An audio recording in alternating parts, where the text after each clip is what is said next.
So first things first, just like getting on the river, just about shuttles. Like there's a few Facebook groups, we'll mention them a few times, but the Martindale Athletic Club is a really good one where you can find shuttles, you can find people kind of out there if you need that. And then also like after races, there's almost always runs going on. And so yeah, just reach out, like be on Facebook, look around. That's always a really good place to connect with people. The one thing that we say just really watch out for is trespassing. It's usually like what the biggest gripes we get is just people getting off too early or just like spending too much time on other people's land. So just be really mindful when you're running shuttles and parking your car in different places. Make sure that you're not trespassing on private property. One question we get a lot is like, what can I do in the gym to actually prep me for the safari? And other than just maintenance, there's really not a lot. Like we really stress that like the best way to actually prep for this race is to get out there and paddle. It conditions your body the best way, for sure, but it also tests out your gear, it tests out your nutrition, it gets you paddling in the dark, when things go wrong, and a big piece of this race is improvising once your plan does go wrong. So by extending your training sessions, like say you don't have as many days to do it, highly recommend going really long on these training sessions as opposed to like cross-training in the gym. And then also like when you're out there training, train with all of your gear. So there's a standard set of equipment that we require you to take on the race. Bring that out. You may find that like your first aid kit isn't actually as waterproof as you thought it was. And so by like training with your PFD and all your gear out there, you get to test it out. Anything to add? Train with your nutrition. Yep. Especially if you're new to paddle racing, you're new to using nutrition while paddling, train with it every single time, find out what you like and don't like, and don't be afraid to change it up. There's no one right way works for anyone. There's things that work very well for a lot of us, but then that one person comes along and they're the complete opposite. So don't be afraid to tweak it, change it, but don't show up to race day never having done a majority liquid diet, and you're gonna hurt. It sounds goofy, but it happens more than you think. All right, so like as far as race strategy goes, one thing it's a super open, inclusive community. So like practice good sportsmanship. A lot of times people are like unsure if they can help out somebody. Like if you see someone in trouble, but like as long as you're not receiving help, you're within the rules. And so be open. Like reach out to say if you see someone on the side, like they're gonna probably be annoyed because everyone's gonna ask how they're doing and if they need some assistance. If they do receive assistance, like if you help them unstick a boat, that is a penalty. That is like a DQ for them. Not against you. Not against you. So just be mindful of that. But we all look out for each other when we're on the river. Sleeping is a big topic as far as race strategy goes. So we really have two races running in the water safari. We've got like the top people that are like really gunning for like top of their class or like top 15. And so they're not going to sleep that much. But I guarantee you that like people sleep more than you think. They just strategize a little bit differently. So if it's a team boat and they're out there in the very front, the second night you do get loopy. Like there's no running away from like what fatigue will do with you. And so they'll do something like they'll go down for 10 minutes one at a time. So that way they have as many people paddling at the same time, but they're still getting like a little bit of a refresher. If the second part of the race is the people looking to challenge themselves to finish, they're going to be in that between like 60, 70 to 100 hours. That one, because you're out there more than 2 nights, sleep becomes very, very critical and becomes dangerous if you don't do it. And so it's good to build that into your race schedule. Plan to take care of yourself. I think the worst thing a lot of new racers do is they'll go a long stretch without taking very good care of themselves, and that just compounds as the race gets longer. So if you don't hit your nutrition very well for a 4 to 6 hour stretch, it'll come back to bite you, 20, 30 hours later. Some really good spots for sleep, like when you're planning ahead. Gonzales is like the first kind of really good open space where you can get out. Like you're well past Palmetto at that point, and you're in the middle of the night. It looks like a World War II triage clinic when you get there. Like it's nuts. There's people laying down everywhere. But it's got a grassy area. You can plan some sleep in there. We were talking to the last group, like it's really not smart to sleep anytime before that unless you really, really need it, but it kind of gets you well into the race. Cuero, it gets into a section where there's like nice rocky banks where you can just kind of kick back and get some sleep. Gravel. Gravel Not bars. rocks. Well, I mean, some of them are like Yeah. this size. And then You'll be Victoria's got surprised some. what becomes comfortable. Yeah. So per the rules, we have sleep stations at every single checkpoint, and so but you're not required to sleep at those sleep points. So you can pull off anywhere you want. We just wanted to create a place that was kind of like safe for everybody to be, where you could have your TCs nearby, but still have a little bit of control on that and oversight of it. The upside of sleeping at the checkpoints is that you've got your TC there, and so they can say like, hey, you've been sleeping for 45 minutes, get out of here. They can't touch you, they can't help you, they can't lift you up, anything like that, but they can wake you up. The downside is checkpoints are really busy. So there's people talking, there's cars coming and going, and so it can be difficult. So depending on when you want to sleep and where you want to sleep, there will be like designated sleep places. It is not illegal to stop at a gravel bar and just lay down with nobody around. We got a question last time that somebody had access to private property between Gonzales and Hoheim, and they asked if they could go up onto the property, still sleep in the grass, but that's where it gets tricky because only they have access to it. So whatever you do, whatever you take advantage of, it has to be open to everybody. So that would be a penalty. If they slept on the bank of their friend's house, no problem, because anybody can stop and sleep there. But when you start getting, I guess, special Up privileges, into a property. that's when you get into trouble. I would say stick to the bank. Wherever you're going to sleep, that's not a checkpoint. Stick to where people should be able to see your boat from the water. You know, you shouldn't be hiding by any means. That's not illegal. No, it's not. No, yeah. If there's a nice shady spot and it's the heat of the day and you're just whooped, take advantage of that shade. All right. The one thing I like, especially for new people, like the number one rule is don't stop paddling, don't stop moving. Most of the DNFs happen at Luling 90, which is 39 miles into the race, and that's because people miss the checkpoint because they're just not moving fast enough. They're stopping to eat, they're stopping to fix stuff and whatnot, and so just keep paddling at all times. Need to average to get there. It's less than 4. Yeah.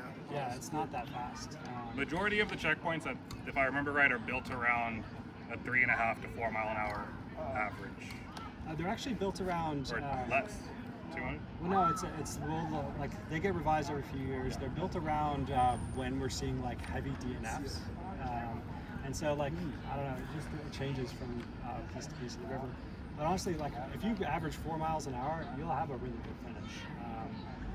Another thing we said, if you're in an aluminum boat, you're in a standard, you're in something stable and forgiving, if one of you really wants to sleep and the other one doesn't, the bowman can sleep while the steersman keeps paddling. And you can switch off as needed, you know. So if someone is really whooped and they really need a break, they can sleep in the front, the other person keeps paddling. 2 miles an hour is better than no miles an hour. So on that, another big time waste when going through the race is time at checkpoints. And so if you spend 5 minutes at a checkpoint and say you only stop at the standard 9 checkpoints, it's going to add 45 minutes to your overall time. So just 5 minutes at a time. And that's pretty quick getting through there. 5 minutes goes fast at a checkpoint. Yep. If you spend 10 minutes, that's adding 1.5 hours to your time. If you spend 20 minutes at every single checkpoint, you're adding 3 hours to your overall time. So if you're shooting for 50 hours and you're lollygagging at the checkpoint, like it's going to end up being 53, and you won't even realize it's happening. So keep that paddling, and then also move through those checkpoints pretty quickly. A lot of people, what they do is they'll paddle up, and then you just keep the boat and glide. You'll take all your jugs, anything you want out of the boat, you just throw it, it all floats, and so it can just sit there and float. The TCs drop in the new supplies, and then you just keep rolling. If you need to sleep or you need a break, you need to have some privacy, go to the bathroom, do that later. Just move in and out of the checkpoint, and you'll literally shave hours off of it because it really adds up. And then on that, as far as moving speed, we talked about always keep paddling. There's different rules. People strategize differently, but essentially, one common rule I use is 1 minute out of every 30 minutes, I can do whatever I want, and everybody in the boat gets 1 minute every 30 minutes. Staggered. Yeah, never at the same time. There's always someone paddling. So that seems like pretty crazy. It's not a lot of time, but if we had a 60-hour race, that 1 minute is 2 hours of somebody not paddling. And so if you bump that to 2 minutes, now you're talking 4 hours of somebody not paddling. And if you're in aluminum, your boat's dropping in half. And so like it really adds up to kind of fishing around, looking for things. I need to stretch my back. Like if you're regimented about it, you're kind of watching it and you can control it better. If you're just out there doing it, that's when it kind of spools out of control, and then next thing you know, it's like 88 hours is your time. So be very intentional about everything you do. All right, so a couple more things on just hydration, and we'll go through this equipment. There's like 2 types of races I mentioned. The really fast boats, they're going to be like trying to do the most simple way to like hydrate and feed themselves. And so you've got products like Perpetuum. There's a really good product called Spiz. There's people like I make this my own. This is just maltodextrin and whey protein powder. There's ways that you can mix up your nutrition. And so I can load this bike bottle up with 800 calories. And so that I just take a shot every 15 minutes, 30 minutes, whatever. And I'll get a 100 calorie, 200 calorie hit depending on how much I need. And so that moves fast. If everybody in the same boat's eating the same thing, it makes it simple, especially if you're moving seats around. That's how you go really fast, right? But there's the other part of the race where people are kind of focusing more on that 60 to 100 hour time. And so like your comfort becomes like a really, really important thing, especially it's almost harder to do it in that time because you're out in the elements so much longer.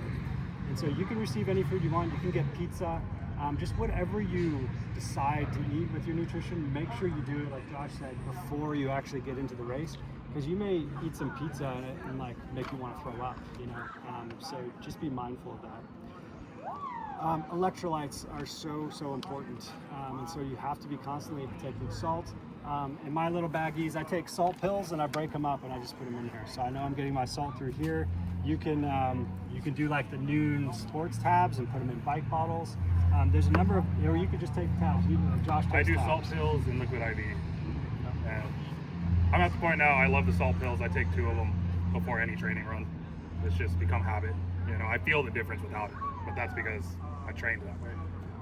You get used to it. Yeah. There are a lot of really dangerous things happening. Electrolytes is one thing that you really have to stay on top of. And so talk to your TCs too about what heat stroke looks like and what like electrolyte imbalances looks like, so they can actually be on top of that. All right, when it comes to the rules, all food has to come in a mesh bag. And so this is like a custom made one. It's got some Velcro on the back so you can actually stick it to the side of the boat. Holly Orr makes these. These are just straight off Amazon. It was like $4. But it has to come into a mesh bag because it reduces trash. So I will actually pack everything I have in a gallon Ziploc bag. But if that gallon Ziploc bag was handed over to me, that would be illegal. So it all gets loaded in the mesh bag. It ends up becoming really awesome because that turns into your trash bag. And so a clean boat is a fast boat. So everything kind of goes back out in the mesh bag. So you've got a number of different places you can get the mesh bags. And then here are some examples of like what people use to receive their liquid. So this is the most common thing. It's just a basic old school Coleman jug. I cut the nipple off the top and then I just stuck a silicone hose down in it. It's the most simple design ever and it works. And the boats that win it run something like this. So it's like, I don't know, I'm not faster than them, so I'm just gonna do what they do. You can find these at Goodwill. If you want to find them used, you can buy them new. It's real hard to find the ones with like the really skinny top here. So that's why I get them used. But they're real simple, and you should have at least 4 per racer, because there'll be times when you're taking 2 jugs at the same time. The TCs need to actually get those jugs out, get them washed, get them refilled for the next point. So a minimum of 4 of these per person. I have 1 million bike bottles, and so I'm really reliant on these. But just a standard bike bottle is real simple. This is a really good example of when you go paddle and then you don't clean it for a month. So you'll have this happen for sure.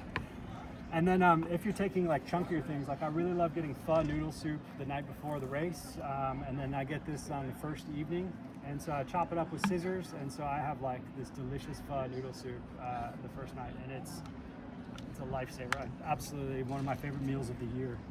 A comfort food can be really important like that. You have no idea how much it can bring your mood up. You know, especially if you've just been drinking spizz for a day and a half. A ramen, a noodle, an Uncrustable, cold fruit can go a long way. Yeah. And then for like meds, pills, gum, I love gum because it keeps me awake. You can like keep them, these are little Nalgene bottles. These are the best thing I've found for waterproof, because that's the worst thing is like you have a bunch of pills and then they get soaked. It's no good. So these are good. Per the rules, you can receive medical assistance. And so I have to, if some kind of medication is being handed off, just make sure it's in something waterproof like this. You can just slip it in your mesh bag and just chuck it in there, you'll find it later. So. All right, and then someone asked about this. I brought this out. This is more for the TCs. We run these. It's just like much easier than having all the gallon jugs. So we've got like a pump built into it, and it's great, especially during training season, because I just leave that in my truck, and so I'm always the guy letting people bum water off of me. Amazon. What's that? Amazon. Amazon, you can find those on Amazon. HEB actually. I got the pump off HEB, and and then Walmart I think for the jug, but Amazon's the same stuff. So I know creatine is a muscle building tool. What's its applicability here? Just prevent soreness or creatine's actually like an energy. It's like an energy. It gets stored in your muscle, and so like for pre-race, I really love using creatine. I actually take 5 milligrams in the morning, 5 milligrams in the evening. It helps you retain moisture too. It does. It does. And so like I can feel the difference by running creatine. That's why I brought that. So yeah, it's got this. I guess the reputation for being like bodybuilders, but I think if you're over 40, you should be taking it. They keep finding benefits. Yeah, it's good They stuff. haven't found negative side effects. Any other questions?